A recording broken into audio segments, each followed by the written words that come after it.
வீட்லயோ இல்ல அலுவலகத்திலயோ இல்ல யாராவது உங்ககிட்ட வந்து அவங்க குறைகள சொல்லி, அவங்க வருத்தத்த சொல்லி உங்ககிட்ட அவங்க சொல்லும்போது, நீங்க அந்த வருத்தத்தையும், நீங்க அந்த சோகத்தையும், துக்கத்தையும் உள்வாங்கிக்கிறீங்களா?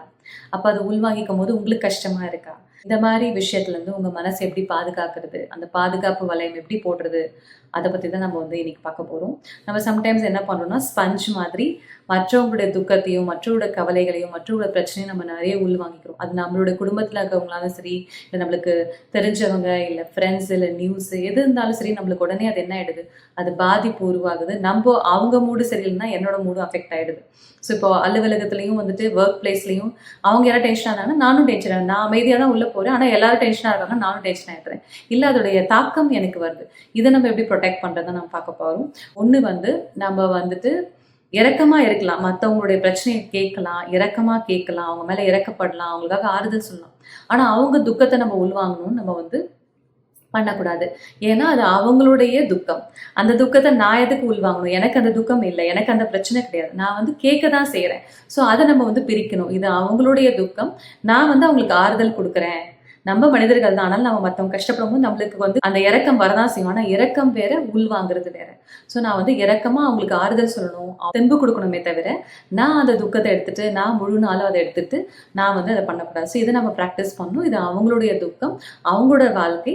நான் வந்து அத கேட்கிறேன். இப்போ குடும்பத்துல இருக்கவங்களுக்கே யாருக்காவது நடந்தா கூட, அவங்களுக்கு நம்ம ஆறுதல் குடுக்கணும், தைரியம் குடுக்கணும். அதுக்கப்புறம் என்ன பண்ணணும்? அத நம்ம உள்வாங்காம, சரி அவங்களுக்கு நம்ம ஆறுதல் குடுத்துட்டு, நம்ம வேலைய நம்ம பார்க்க ஆரம்பிக்கணும். ஏன்னா நம்ம தைரியமா இருந்தா தான் அவங்களுக்கு நம்ம சப்போர்ட் குடுக்க முடியும். அவங்களும் துக்கப்படுறத பார்த்து நம்மளும் இப்ப எக்ஸாம்பிள் குழந்தைக்கு உடம்பு சரியில்ல அப்படின்னா, நானும் குழந்தைக்கு உடம்பு சரியில்லன்னு மனசு கஷ்டப்பட்டுட்டே இருந்தேன் அப்படின்னா, கஷ்டப்படலாம், இறக்கப்படலாம், அந்த குழந்தைக்கு தேவையானது செய்யலாம். ஆனா அத நினைச்சு முழு நாள் என்னால வேலை செய்ய முடியல, என்னால ஆஃபீஸ்ல வேலை செய்ய முடியல, இல்லன்னா வீட்ல வேலை செய்ய முடியலன்னா, அப்ப என்னுடைய மனநிலை கம்மியா இருக்குன்னு தானே அர்த்தம். என்னுடைய சக்தி வந்து கம்மியா தான் இருக்கு. ஸோ அதனால அது 2த்தையும் பிரிக்கணும்.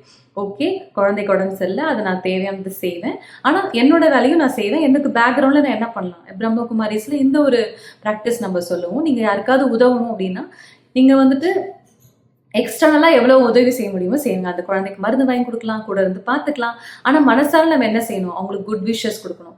நல்ல எண்ணங்கள் குடுக்கும்போது என்ன நடக்கும் அப்டின்னா, அவங்களுக்கு அது ஒரு சப்போர்ட்டா அமையும். அப்ப நம்ம என்ன பண்ணலாம்? நம்மளும் அதுலருந்து கொஞ்சம் விடுபட்டு, நம்ம வேலைய நம்ம பார்க்க முடியும். நம்மளுடைய நார்மலான நம்ம விஷயங்கள் நம்ம செய்ய முடியும். ஏன்னா நம்ம அதிலேயே மூழ்கி இருந்தோம் அப்டின்னா, அந்த துக்கத்திலேயே மூழ்கி இருந்தோம், இல்ல அவங்க கஷ்டப்படுறாங்களே நான் கஷ்டப்பட்டுட்டே இருந்தேன்னா, என்னுடைய சக்தி குறையுது. என்னால எந்த வேலையும் செய்ய முடியாது. அவங்களுக்கு தேவையான உதவி கூட என்னால செய்ய முடியாது. அதனால இத நம்ம வந்து கவனிக்கணும். இரக்கம் இருக்கணும். ஆனா உள்வாங்கக்கூடாது. அவங்களுடைய நெகட்டிவ் எனர்ஜிய நம்ம அப்சர்வ் பண்ணிட்டு நம்ம வாழ்க்கைக்கு எடுத்துக்கூடாது. இது முக்கியமான ஒரு விஷயம். 2வது விஷயம் என்ன அப்டின்னா, அவங்க மூட் அப்செட் ஆயிட்டாங்க அப்டின்னா, நானும் அப்செட் ஆகணும்னு அவசியம் இல்ல இல்லையா? அதுக்கு என்ன பண்ணணும் அப்டின்னா, அதுக்கு அப்சர்வ் பண்ணணும். அதாவது பிரம்மகுமாரிஸ்ல இன்னொரு ஒரு பிராக்டிஸ் இருக்கு. Detached observer. அதாவது சாக்ஷி திருஷ்டா. எல்லாத்தையும் சாட்சியா இருந்து பாருங்க. எல்லாத்தையும் அப்படியே போய் இன்வால்வ் ஆயிடாதீங்க. இப்ப எப்படி நம்ம ஒரு கேம் நடக்குது, ஒரு கிரிக்கெட் மேட்ச் நடக்குதுன்னா, அத நம்ம உட்கார்ந்து பார்க்குறோம் இல்லையா? பார்க்க தானே செய்றோம். நம்ம போய் ஆடுறது இல்லல்ல. அவங்க தோத்தாலும், ஜெயிச்சாலும் நம்ம அத பார்வையாளரா பார்க்குறோம். அதே போல தான் மற்றவங்களுடைய என்ன நடக்குதோ, அவங்களோட துக்கத்தையும், இல்ல அவங்களோட கஷ்டத்தையும் நம்ம ஒரு பார்வையாளரா பார்க்கும்போது என்ன நடக்குதுன்னா, நம்மளால என்ன பண்ண முடியாதுன்னு தூரம் இருந்து விலகி இருக்க முடியும். நம்மளும் அவங்க துக்கத்துல நம்மளும் அவங்க கூட போயிட்டோம் அப்படின்னா, நம்மளால நிஜமாவே அவங்களுக்கு எந்த ஒரு உதவியும் செய்ய முடியாது. அப்புறம் நம்ம மனசுக்கு யார் ஆறுதல் சொல்றது? நம்ம மன அமைதி போயிடுது. நம்ம சந்தோஷம் போயிடுது. அதனால இந்த பேலன்ஸ் வந்து ரொம்ப இம்பார்ட்டன்ட். மத்தவங்களோட துக்கத்திலயும், மத்தவங்க கஷ்டத்திலயும் நம்ம தைரியமா இருந்து, நம்ம ஆறுதலா குடுக்கணுமே, நம்ம அவங்களுக்கு தேவையான உதவிய செய்யணுமே தவிர, நம்ம அத பார்வையாளரா பார்க்கும்போது நம்மளுக்கு வந்து அது ஒரு ஈஸியா இருக்கும். இல்லன்னா நம்மளும் அதுல வந்து என்ன இழுக்கப்படுவோம். அந்த உணர்ச்சிகள நம்மளும் இழுக்கப்படுவோம். ஏன்னா எமோஷன்ஸ் வந்து சம்டைம்ஸ் ரொம்ப ஸ்ட்ராங்கா இருக்கும். அந்த என்வாயர்மெண்ட்டும் ஸ்ட்ராங்கா இருக்கும். அந்த அட்மாஸ்பியரும், அந்த வாத்தாவரம்னு சொல்லுவாங்க. அதெல்லாம் என்ன ஆயிடும்னா, அந்த சூழ்நிலை, அந்த வைப்ரேஷன்ஸ் கூட ஹெவியா இருக்கும்போது நம்மளுக்கும் அழுக வந்துரும். இல்ல நம்மளும் ரொம்ப கஷ்டமாயிடும். நம்மளுக்கும் ஹெவி ஆயிடும். ஸோ அதனால பார்வையாளரா நம்ம பார்க்கும்போது என்ன நடக்கும் அப்படின்னா, அதுல இருந்து கொஞ்சம் நம்ம விடுபட்டு அவங்களுக்கு தேவையான அந்த பாசிட்டிவ் எனர்ஜிய நம்மகிட்ட இருந்து அவங்களுக்கு குடுக்க முடியும். இது 2வது விஷயம். 3வது விஷயம் என்ன பண்ணணும் அப்படின்னா, இந்த நெகட்டிவா அவங்க சொல்றது இது வந்துட்டு ஒரு டெம்பரரியான விஷயம் அப்படின்னு நம்ம நினைக்கணும். இது பெர்மனன்ட் அப்படின்னு நினைக்கக்கூடாது. எது நடந்தாலும் வந்து டெம்பரரியா தான் இருக்கு. எந்த சூழ்நிலையும் டெம்பரரி தான். எதுவுமே காலத்துக்கும் அப்படியே ஆயிடப்போகுது. பெர்மனன்ட்டா இப்படிதான் வாழ போறாங்க அப்படின்லாம் ஒன்றும் கிடையாது. எல்லாமே மாறும். எல்லா விஷயம், எல்லா இழப்புகளும் மாறும்.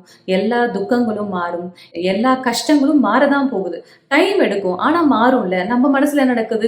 இப்படியே தான் இருக்க போறாங்களா? இப்படியே தான் ஆயிட போதா? இதே தான் நான் பார்க்கணுமா? இப்படிதான் அவங்க கஷ்டப்பட போறாங்களா? இதெல்லாம் நம்ம என்ன பண்ணிடுறோம், ரொம்ப பெர்மனெண்ட்டாக நம்ம நினைக்கும் போது நம்மளுக்கு இன்னும் அது துக்கம் கொடுக்குது. அவங்களுக்கும் நம்ம அந்த துக்கத்தை வந்து என்ன பண்ணுவோம், நம்ம அந்த மாதிரி நினைக்கும் போது அவங்களுக்கும் அந்த எனர்ஜி வரும் இல்லையா? ஸோ அவங்களும் என்ன ஆயிடுவாங்க, பயந்துருவாங்க. ஸோ நம்ம மற்றவங்களுக்கு சப்போர்ட் பண்ணணுமே தவிர நம்ம அதை கேட்டு ரொம்ப டென்ஷன் ஆகுறதோ இல்லை ரொம்ப பார்த்து பயப்படுறதோ இருக்கக்கூடாது. மற்றவங்க எனர்ஜியை நம்ம அப்சர்வ் பண்ணி நம்ம நெகட்டிவ் திங்கிங்கில் போயிடக்கூடாது. இல்லாத ஒரு பிரச்சனையை வந்து உருவாக்கக்கூடாது.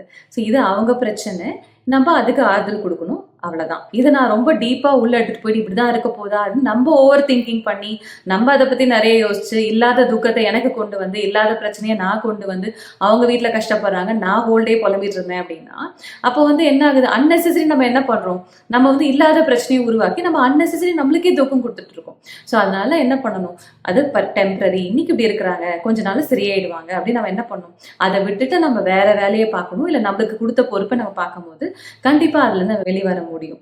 இந்த 3 விஷயங்களை நம்ம ப்ராக்டிஸ் பண்ணலாம். மற்றவங்களுடைய மூடை வந்து மற்றவங்களோட துக்கத்தை நம்ம உள்வாங்காம இருக்கும் போது கண்டிப்பா அவங்களுக்கு வந்து உண்மையான ஒரு உதவியை நம்மளால கொடுக்க முடியும். இதை நம்ம ட்ரை பண்ணலாம். நன்றி, வணக்கம், ஓம் சாந்தி.